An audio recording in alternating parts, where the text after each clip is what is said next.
Greetings, greetings, greetings, good people, and welcome to episode 13 of Black Women Are Dope AF. I don't know why I always pause when I do that, but Black women are dope as fuck. This is a storytelling series that I created to help us reclaim our ancestral mother's wisdom and amplify the brilliance and the beauty and the power of Black women so we can be reminded of just how dope we are. And this series serves as a growing archive of Black women's leadership and truth across time, resisting erasure and rewriting the narrative and making sure that we stay centered in our own damn story. I am Barbara Ohuninifa. I am an author, an ancestral strategist, and creator of Your Soul Knows the Assignment, which is my new course, which is on decoding karmic patterns and walking your sacred contract with clarity and power. So if you're ready to stop spinning and start healing, check the link in the description. We start June 26th, a week after Juneteenth, and the spots are limited. I'll share a little bit more about that later, but in this episode, well, let me take a step back. We are in June 2025. So happy Pride Month. And my ancestors came to me and made it clear that I needed to, in this series, to honor the gender expansive people, ancestors that have not been honored, whose names have been erased, that whose legacy has been taken away, so that we uplift and give them light, but also to light a path for those present in today's times who are also gender expansive, to know that you are not alone or an anomaly, that this is something that was always a part of human history and that was erased or attempted to be erased, just like everything else under colonization. And so I want to give honor and reverence to that. And I also want to make clear that when I say Black women, I don't have to put typically I don't put any qualifiers on that, because if you define and identify as a woman, then you are who we are talking about. If you claim your feminine energy, then you are who I am talking about. Sometimes I say Black women and femmes just to make it clear, but let me be clear within this. When I speak of Black women, I'm talking about all of us, because it is clear to me, and it should be to everyone else, until we are all free, all women are free, all Black women are free, none of us are. Period. Dot. So I want to clarify and level set that. And so as we get into June, Pride Month, happy Pride Month again.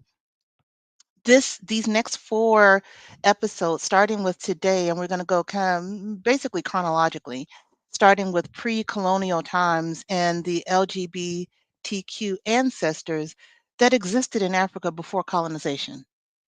As much as I could find about them, and I challenge you to go out and do some research and come back in the comments and share it, because we have to unearth this, we have to share it, and we have to reclaim the totality and fullness of who we are as human beings and as Black people descendant from enslaved Africans.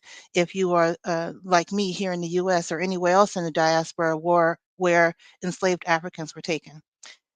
So as you can tell, I go off on a tangent and we go in, but that's what this space is for: reclaiming our voices, reclaiming my voice as a Black woman on behalf of my ancestors and ancestral mothers who didn't have the opportunity to share their voice, who didn't have the freedom to share their voice. So I let it ride. If they got things to say and they want to say it through me, we doing the things. So in this episode specifically, we are honoring the queer African ancestors who lived their own beautiful damn lives during a time that actually honored gender fluidity and spirit over binaries. And this was all before the European colonizers showed up. Now, typically, I share when we're honoring a Black woman or femme in this series that has been going strong since Women's History Month, so March, and we're in June now. We're doing it, and so I'm gonna go off on a slight other tangent. And the reason why, and I'm able to keep going and come every week. I think I skipped one week when I was visiting my baby boy, but the reason why I'm able to come every week is because I've shifted this to more of a podcast style. So I'm off camera and I can just speak and talk, and I don't have to worry about lights, makeup, and all the things. So I can just show up, which is the most important part. So this is storytelling. So you can ride along. Put this on while you're in your car, while you're cleaning your house, while you're on the treadmill, whatever you're doing, because it's the story and the oral tradition that we're tapping into with this, and not necessarily the visuals, although the visuals are dope too. And I'm going to tell you a little bit more about this image that you see on the screen if you are looking at the screen. And so today, again, we're talking about the African ancestors, LGBTQ ancestors who lived prior to the colonizers coming into the continent. And typically, I share um, the person we're honoring, I share their story. I share why I think she's dope. And towards the end, I share their wisdom that I have seen or collected from reading about them and learning about them, the key points of wisdom and the medicine that I see in their wisdom that they left for us. Because everything about ancestral veneration, everything about elevating ancestors and connecting with them is about connecting and tapping into their wisdom and bringing that wisdom forward into our lives, into today's time, and applying it to make our lives better, to make our lives easier, to give us some insight, because we are not walking any of our paths alone. We have many, many, many, many, many ancestors who walked these paths before us and can give us insight because they can see and understand more. And even if you don't fully believe and understand the concept of ancestral veneration, just if nothing else, looking at history and how it plays out and repeats itself and how we can gain wisdom from that. So that's what I do towards the end, is share that wisdom and the medicine and tell us how we can apply it to our lives today. And I'm going to go through that same process, although it's going to be a little bit different for this episode because I'm talking about a collective. And for most of these, the individuals and the people and the groups that I'm talking about, we don't have specific names. I do have one in particular, and we'll call the name, but just know that these are collective stories. These are collective elements of their dopeness, and these are collective wisdoms and medicines that we're going to talk about. And along the way, listen, we're going to get into a little tea about the Greek and Roman history around power dynamics and same gender relations, which may be a clue as to why they fear gender expansiveness so much. It blew my mind. I'm telling you, this series and all the work that I do is just as much for me as it is for you, because I'm following mandates from my ancestors on how I need to move and what I need to do. So if all of this resonates and this is your vibe, this is your thing, hit that subscribe button and ring the bell so you don't miss an episode. All right, let's get into it. So, before the binary, in pre colonial Africa, gender and sexuality were fluid, it was sacred and socially embedded, and it wasn't sinful or deviant. Many African societies basically organized gender around roles or age or lineage or spirituality. There weren't these strict binaries. Same gender intimacy was embedded in priesthoods and initiation rites and royal relationships, and there was no moral condemnation. It wasn't a requirement, same sex intimacy, but it also wasn't a condemnation about it. It had its place. Gender variance and androgyny or gynandrogeny, I might be screwing that word up. But the point is, it doesn't have to lead with male. It can lead with female. That's the andro is leading with male. Gyn is leading with female. But the point is, we can have elements of both. It's just which one takes more in terms of the word that we use. But the point is, gender variance is often linked to spiritual roles and ritual responsibility.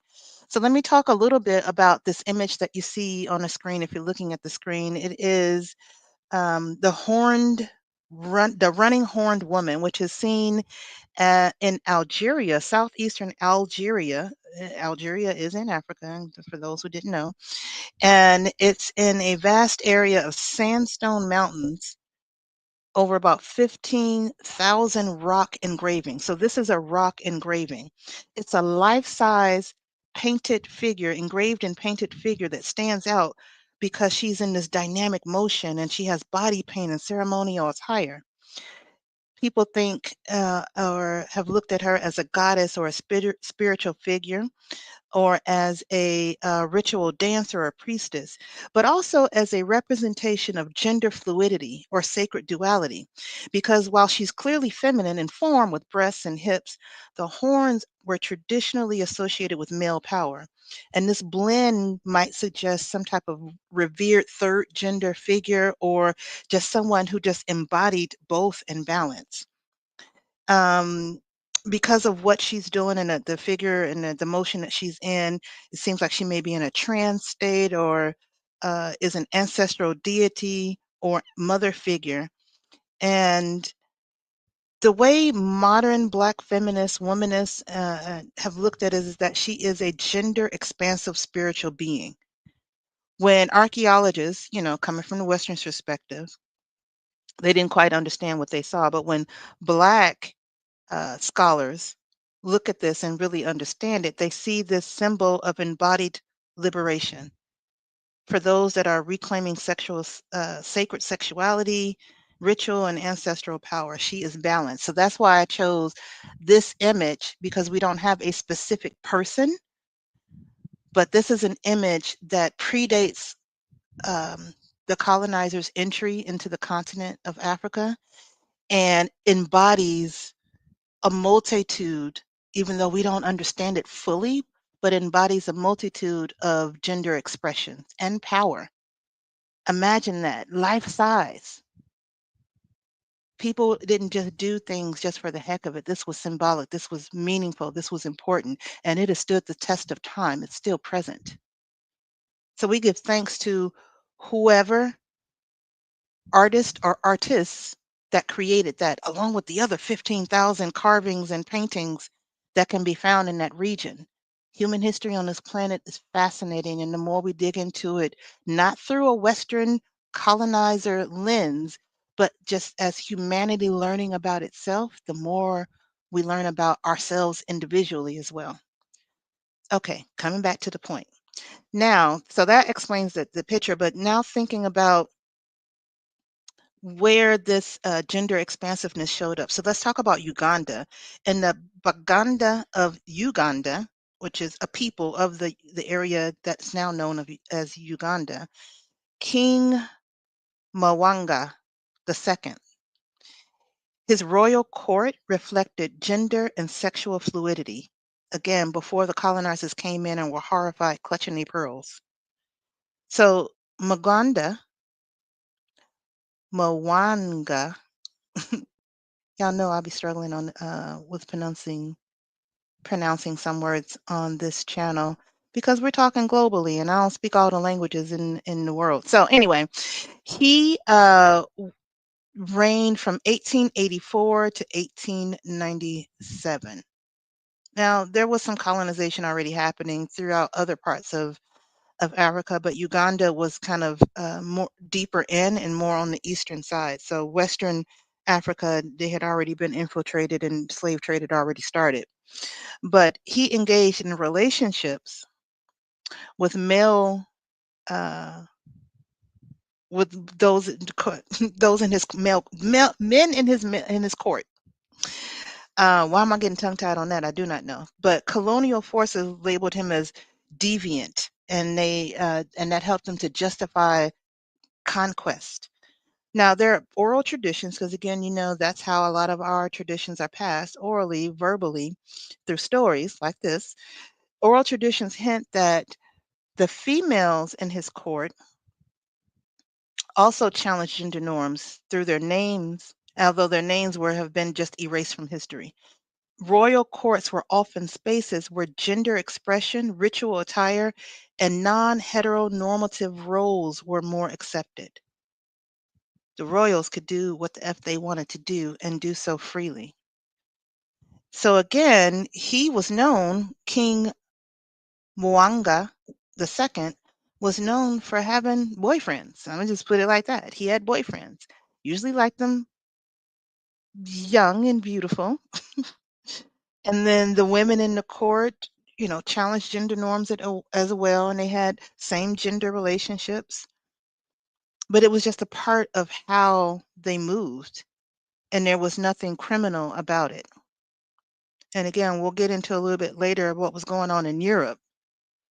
that made them so hypocritical coming in telling Africans what to do or not do. So then moving on, in West and Central Africa, there were places where priestesses and mediums whose spiritual roles reflected gender variance in same-sex intimacy.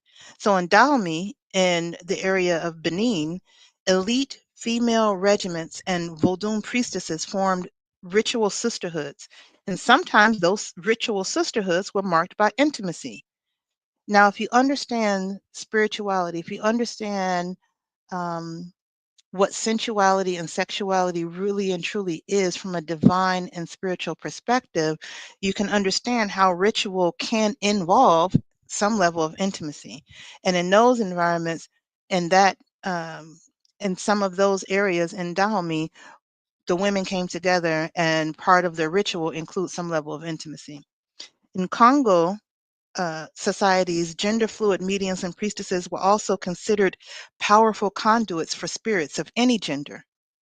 There was something revered about those individuals who you could either look, they blurred the lines between the so-called genders, or they embodied both genders, and they balanced both genders. However you look at it, they were revered because in some way that gave them the ability to access, or rather for spirit to access them more readily, more easily.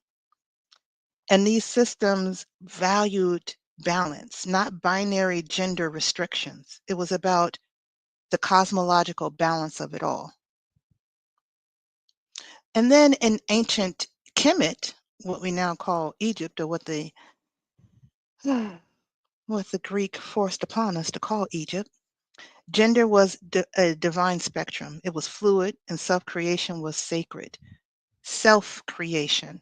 You got to choose who the fuck you were and how you wanted to show up. There were deities who birthed themselves and others, containing both male and female powers.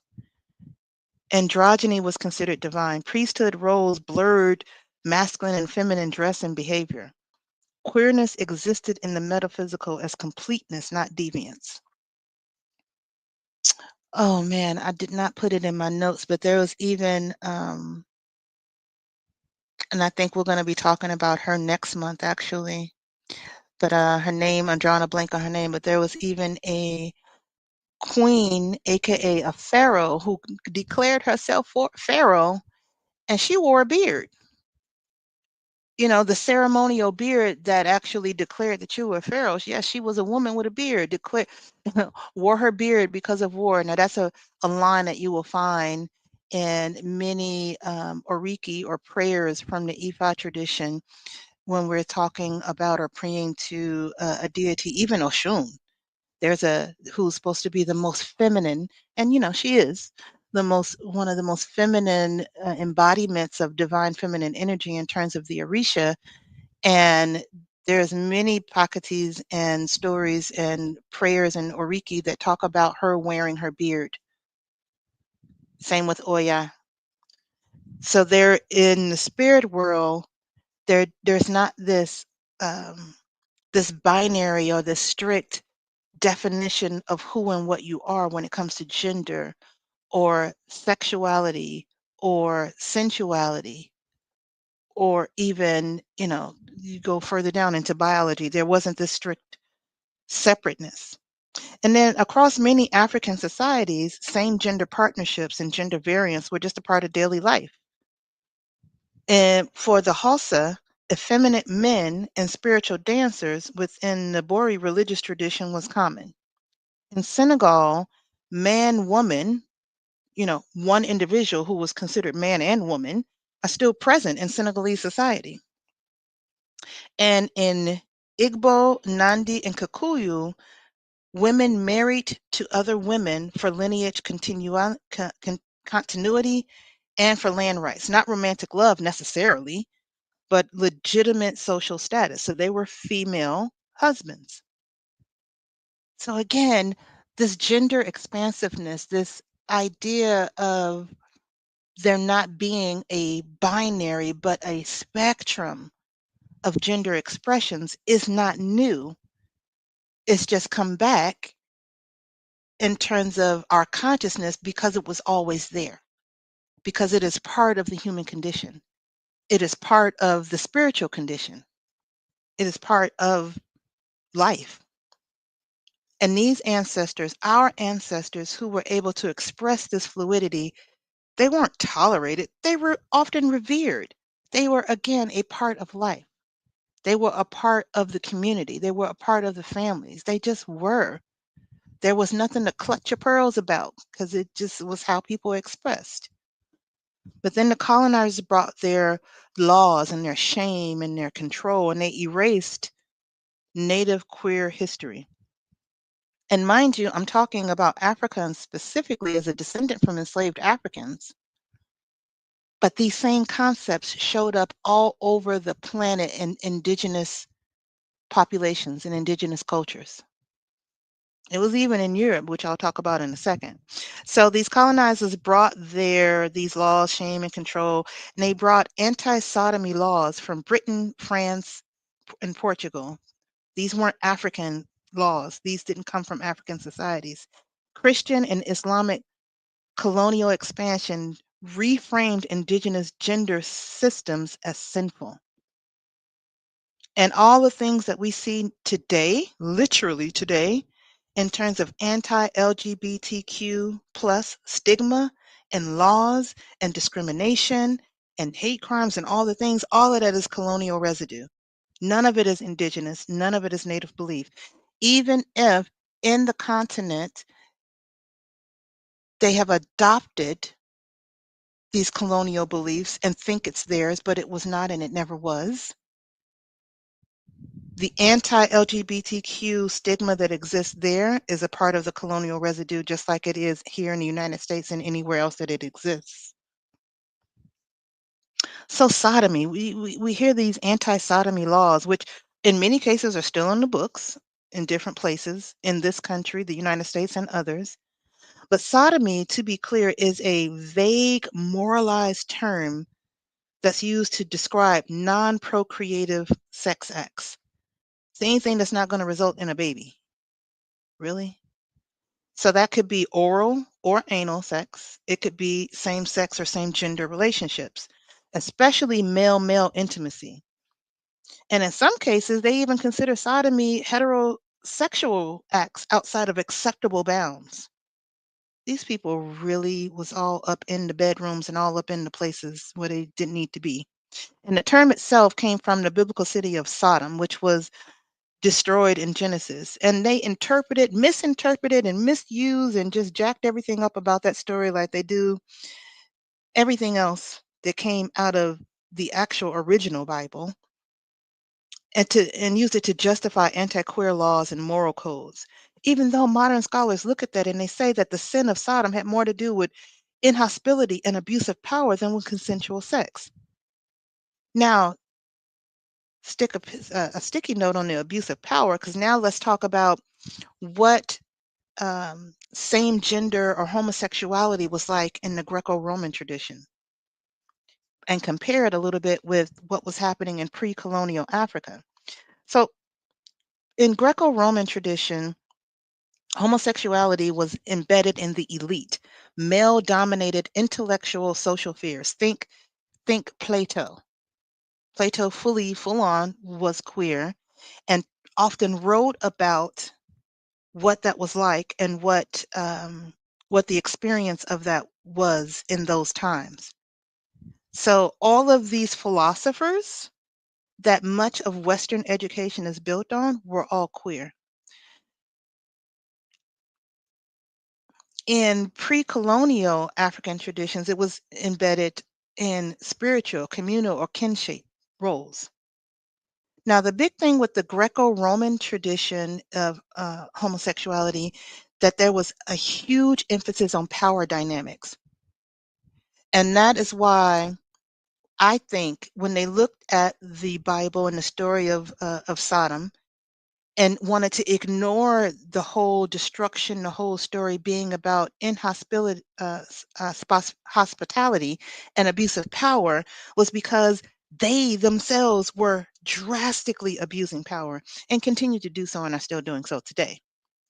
Now, In this Greco-Roman tradition around homosexuality and gender, homosexual relationships were hierarchical and age-based. They have a word for it. I'm not even gonna go there. It was pedophilia. They call it, historians have another name for it, I think it's pederasty. It's just pedophilia. But specifically, it's adult men with adolescent boys. That was how they got down in the Greek and Roman times.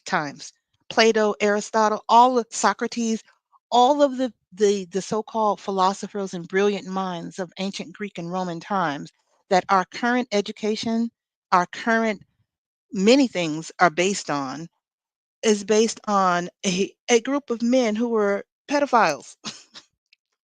So when they think homosexuality, when they think same sex or same gender relationships, they think about the power dynamic, because that was embedded. That was the whole purpose and point of their sexual relationships with same gender.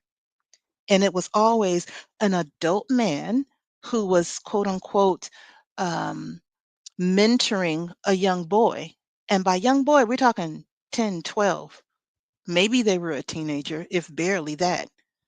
So every adult male who was in the elite circle started out as that young boy who was the mentee, aka sexual concubine of these quote unquote elite men who were grooming them, literally grooming them.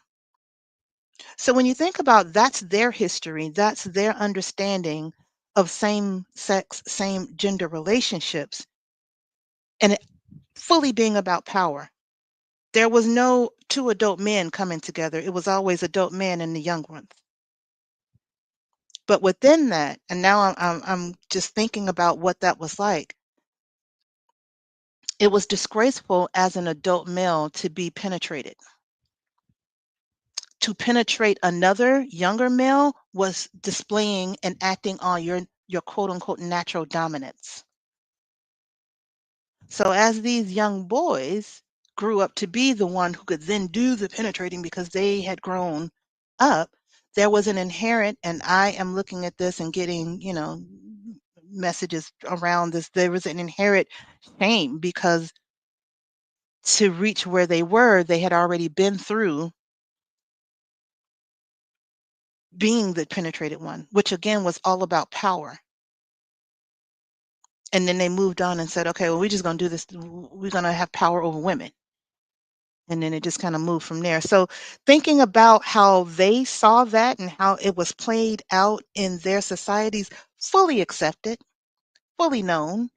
Just do a little research. The historians talk about it. It's there, but it's not talked about in mainstream or anything like that. But if you understand that as a foundation, you understand what and why we see things the way they are. But in African traditions, it was about spiritual mediums. It was about warrior sisterhoods, female husbands. It was still about community and family in some way. And none of it was abusive or power driven. In terms of the Greco-Roman tradition, it reinforced male-female binaries, even though they were practicing same gender intimacy, aka sex. There was very clear and enforced rules around who was the top and who was the bottom, basically. And in Africa, the gender was more fluid. It was role-based. It wasn't binary. And it was often multi-gendered. It wasn't like you had to choose one or the other. Male-male relationships were visible in the Greco-Roman tradition. Female queerness was largely erased or undocumented. So again, you still got white men just making all the things about them.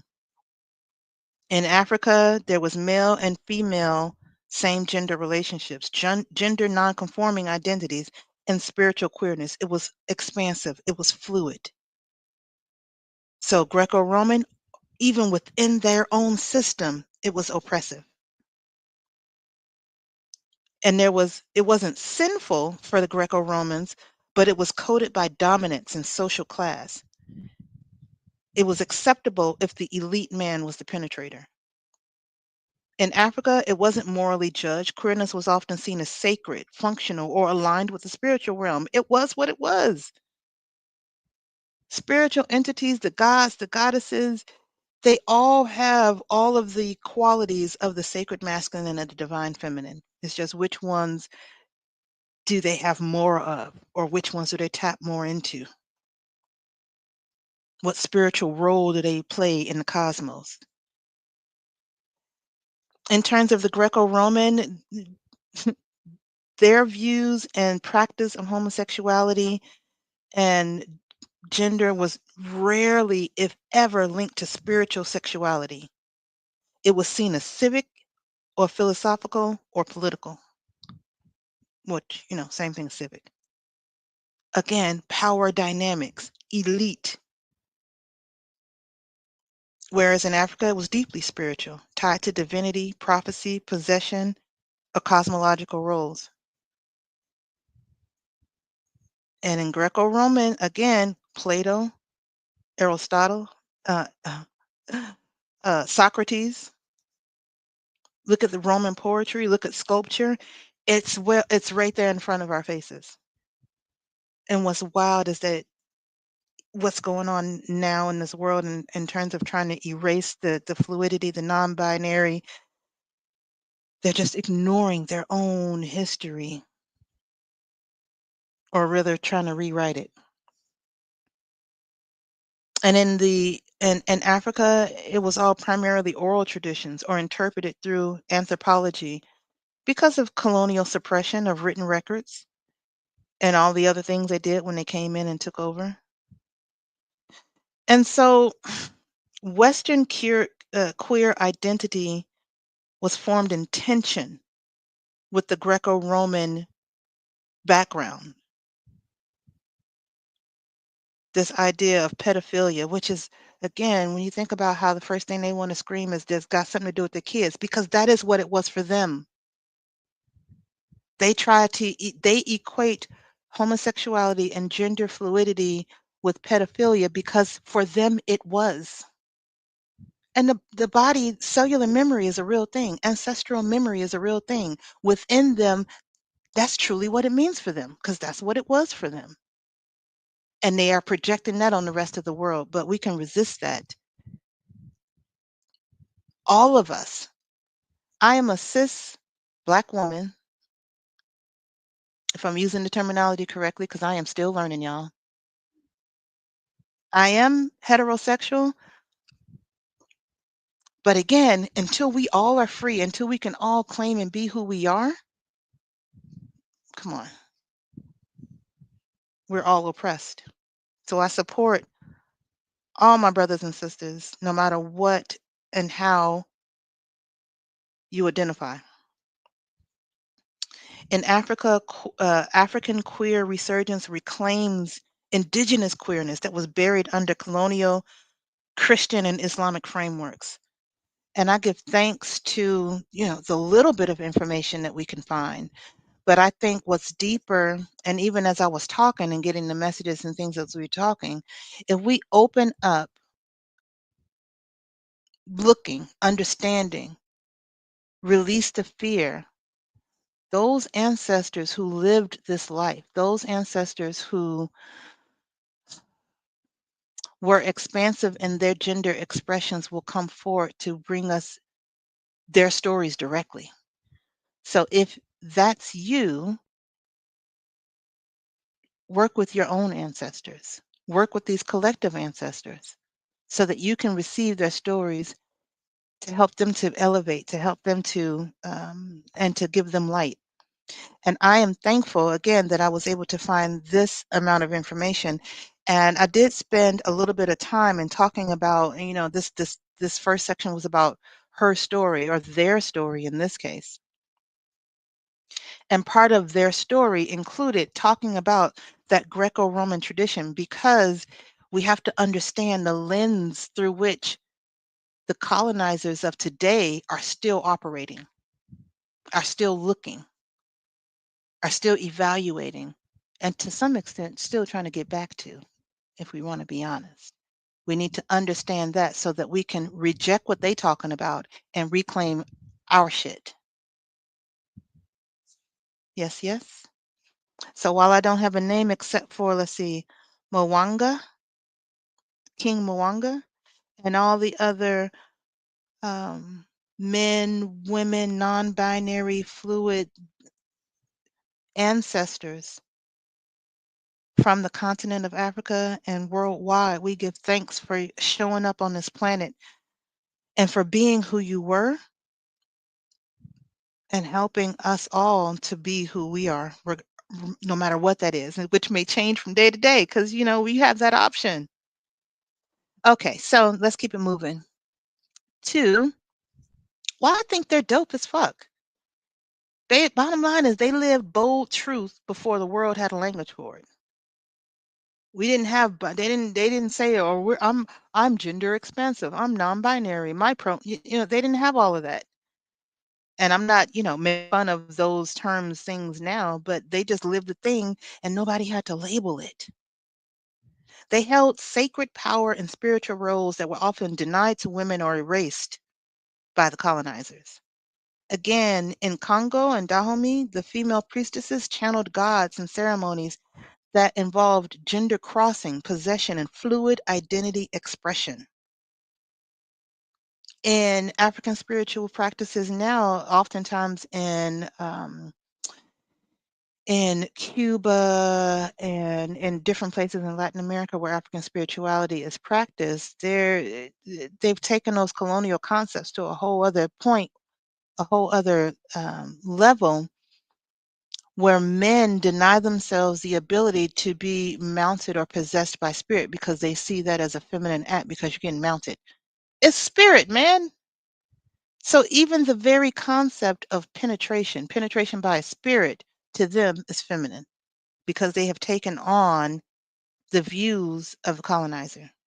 So I think it's dope. And I think all of our ancestors, LGBTQ ancestors across the board, are dope because they held that sacred power and embodied both or neither genders.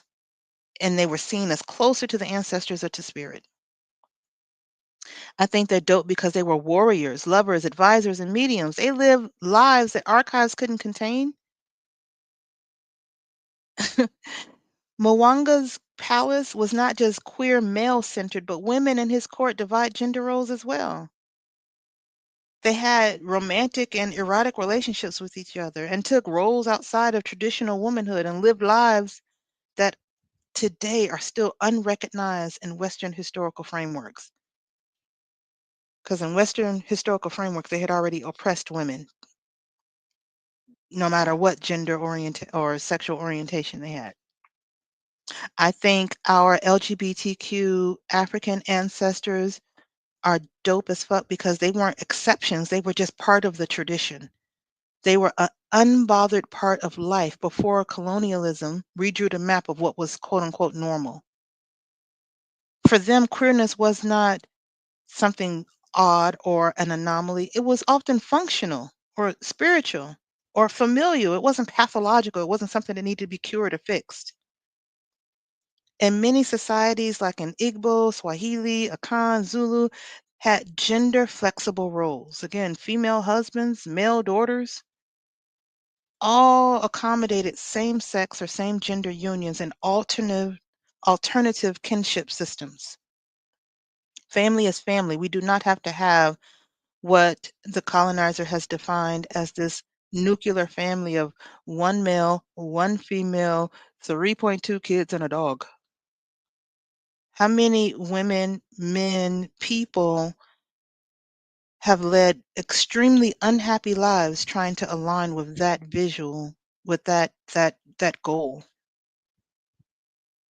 I think our LGBTQ African ancestors are dope as fuck because they were revered and they were seen as bridges across and between worlds. And that they made it clear, knowing that they existed makes it clear that LGBTQ people are not a Western invention. They're an inheritance. It's ancestral. The idea that queerness is un-African is a colonial lie. Christianity, Islam, British, Portuguese, French colonial law criminalized gender and sexual diversity, which had long existed in African life and cosmology. Same gender relationships and gender fluidity existed all across the continent. They weren't just, again, tolerated, they were honored. Queerness was a spiritual technology. And I think they're dope as fuck because their erasure is proof of their power. And that energy resurging is healing of our ancestral memory. As people reclaim their identity fully, reclaim their sexuality, reclaim their sensuality in the here and now, they release ancestral bonds from those who couldn't do it before. The ones who were able to are our LGBTQ ancestors. You know, we're giving them a label now, but they just who they were. They were who they were. They were able to just live freely. But between the here and now, lots of oppression happened, lots of death happened, lots of unaliving happened, lots of suppression happened. And the resurgence now is healing for everyone. And knowing that they existed and yet they were absent in history books is the loudest evidence of their power. These ancestral queer figures were silenced because they were powerful. And their return to our collective consciousness is an act of liberation, truth telling, and justice. I'm going to say that again. Our LGBTQ African ancestors return to our collective consciousness is an act of liberation, truth telling, and justice. It does not matter what your sexual orientation is, it does not matter what you were defined, what gender you were defined at birth. It does not matter. As they and all of us are liberated, all of us and they are liberated. You don't have to be a part of the LGBTQ community to be uplifted when they are uplifted. So do your part. I'm just saying. Anyway, and the fact that they were erased means that they disrupted colonialism at the root. They came in there with their ideas of what homosexuality meant, which was abusive. It was pedophilia. It was power dynamics. It was male centric and male dominated. And for them, they were ashamed of that on some levels, but also still desired it on some levels. So they just took their control and power and just used it across the planet um, and enforce it on everyone else. So when you look to research to understand this legacy of our LGBTQ ancestors in Africa, and you can't find a name, it doesn't mean they didn't exist. It just means that their existence was too radical for the colonizers to deal with, so they had to erase it. But they couldn't because people are still here. People are still claiming their identity. Now there's language for it. There were laws for it, and there will be again. And, you know, we still have a fight to support each other in all of this. But we give thanks to those who just live their lives and set the foundation and who continue to resurge and provide energy to their descendants today. We give thanks to all of our LGBTQ African ancestors. And we give thanks for their wisdom. Their wisdom is their medicine, because basically these ancestors knew how to be whole. They hadn't been fragmented yet. They hadn't been colonized fully yet. So they knew how to be whole, how to just be who they were. So the first piece of wisdom that I see from them is that gender isn't fixed. It's danced. It's worn. It's spoken. It's embodied. You can't get much more fluid than that.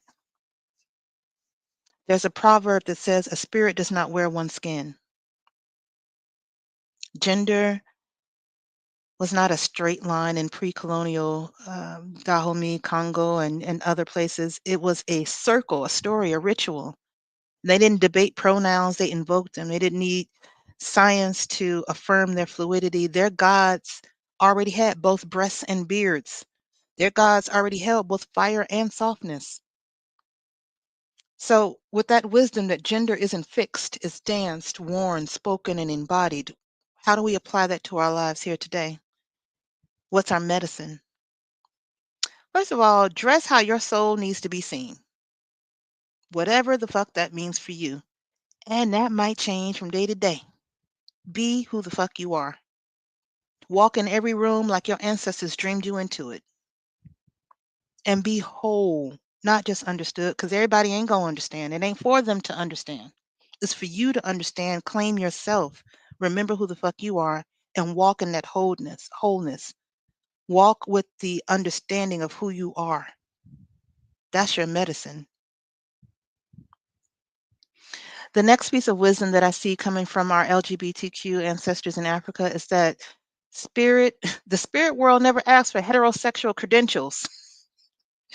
The way they be like, God said that such and such is a sin.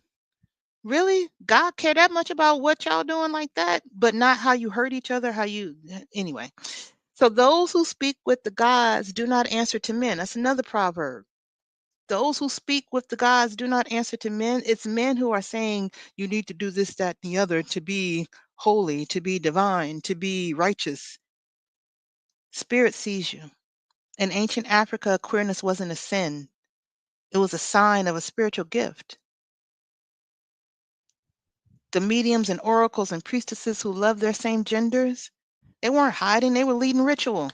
They were sought after to lead ritual because they can embody the sacred masculine and the divine feminine equally. How powerful is that?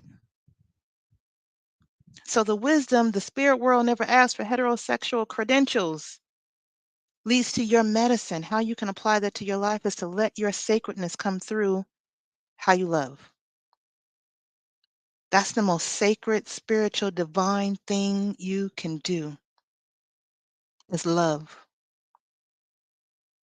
And let that love flow from you in your special, unique way. Because everyone's way of loving or letting love pour through you is sacred and special. And reject any spirituality that makes you erase yourself. Any spirituality that makes you erase yourself. I don't care if grandmama and great grandmama and mama and them all go to that church to say the thing is that it ain't right. That's not the spirituality for you if it's telling you that some part of who you are is not right. Even if you practice African spirituality and you're a part of an organization or an elay or a group or a circle that doesn't embrace fully who you are, the gender expansiveness of who you are, that group, that place, them people ain't for you. Reject any spirituality that makes you erase yourself and build altars for those who were erased. Help them to remember and help yourself to remember. That's your medicine. Live your love and your life sacredly. Let your sacredness shine through your love. And the final piece of wisdom that I see coming from our LGBTQ ancestors in Africa is that you, gender expansive beautifulness, were never forgotten, only feared. And an African proverb says that the lion's story will never be known if the hunter tells the tale. Think about that for a minute.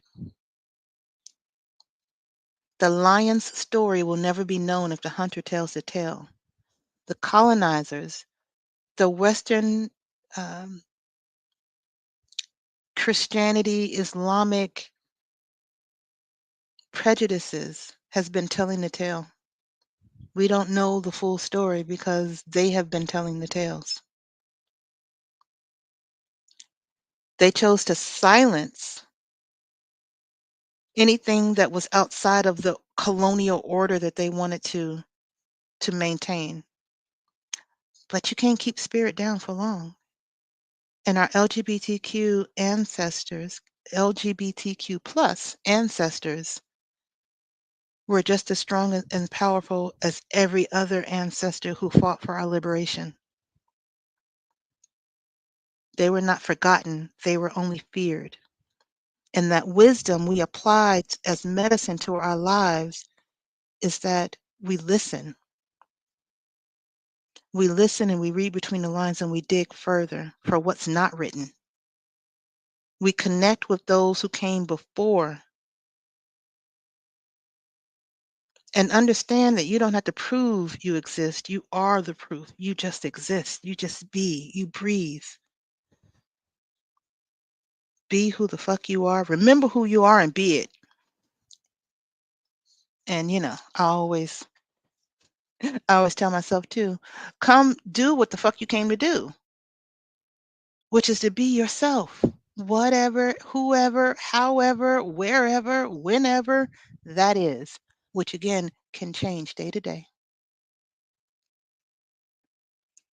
All right, y'all. Let's take a deep breath.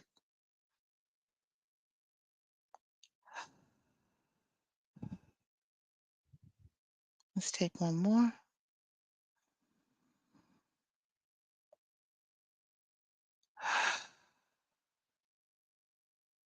I lied. We're going to do one more. I always do them in 3.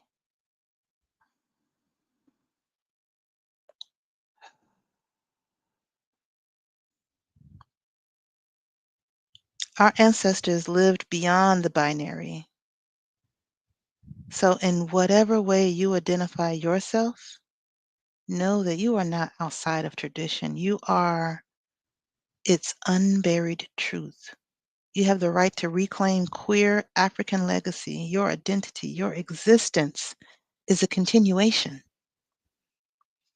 So, my course, Your Soul Knows the Assignment, it's a 6-week course that will help all of us be better prepared for our journeys and reclaim our sacred paths, whatever that means for us individually and collectively. If you're ready, you can apply now. Early bird pricing ends on February. I'm sorry, what am I talking about? February? Am I going back in time? Early bird pricing ends Friday the 13th, and we start the course live June 26th, a week after Juneteenth. The link's in the description. You can click that. You can learn more and schedule a vibe check call with me so we can chat it up to see if this is for you and I can answer any questions. Now, subscribe.